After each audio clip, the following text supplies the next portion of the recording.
السلام عليكم ورحمة الله وبركاته. الحمد لله. الحمد لله الذي نحمده ونستعينه ونستغفره ونؤمن به ونتوكل عليه أما بعد. அன்பிற்குரிய அல்லாஹ்வின் நல்லடியார்களே, அன்பு சகோதரர்களே, நாம் தொடர்ச்சியாக பார்த்து வரக்கூடிய துஆக்களினுடைய திக்ருகளினுடைய தொகுப்பில் இன்று நாம் பார்க்க இருக்கின்ற விடயம் என்னவென்றால், நாம் இப்பொழுது துல்கஅதாவினுடைய மாதத்தில் கடைசி நாட்களிலே இருந்து கொண்டிருக்கின்றோம். நாளையோ அல்லது நாளை மறுதினமோ துல்ஹஜ்ஜினுடைய மாதம் ஆரம்பமாகின்றது. இந்த துல்ஹஜ்ஜினுடைய முதல் 10 நாட்கள் மிகவும் சிறந்த நாட்கள். இந்த துல்ஹஜ் மாதம் இந்த முதல் 10 நாட்களில் நாம் அதிகமாக இந்த 3 திக்ருகளையும் நாம் ஓதுவோம். இந்த திக்ருகளை ஓதி நாம் அல்லாஹ்விடம் பிரார்த்தனை செய்தால் அல்லாஹ் ஜல்ல சுபஹானஹு வ தஆலா நம்முடைய பிரார்த்தனைகளை அங்கீகரிக்கின்றான். அல்லாஹ் நம்முடைய தேவைகள் அனைத்தையும் பூர்த்தி செய்து தருகின்றான்.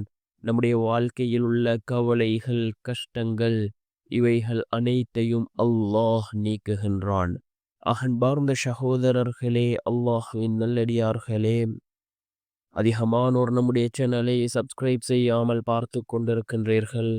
நீங்கள் சப்ஸ்கிரைப் செய்து லைக் இடுவதன் மூலமாக நமது சேனலில் உள்ள வீடியோக்கள் இன்னும் பல சகோதரர்களுக்கு கொண்டு போய் சேர்க்கப்படும். அவர்கள் அதனை பார்த்து பயனடைந்தால் அதற்குரிய கூலியை அல்லாஹ் உங்களுக்கும் வழங்குவான்.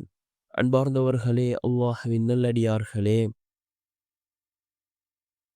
துல்ஹஜ்ஜினுடைய மாதம் மிகவும் சிறந்த ஒரு மாதம். இந்த துல்ஹஜ்ஜினுடைய முதல் 10 நாட்கள் ஏராளமான சிறப்புகள் கூறப்பட்டிருக்கின்றது.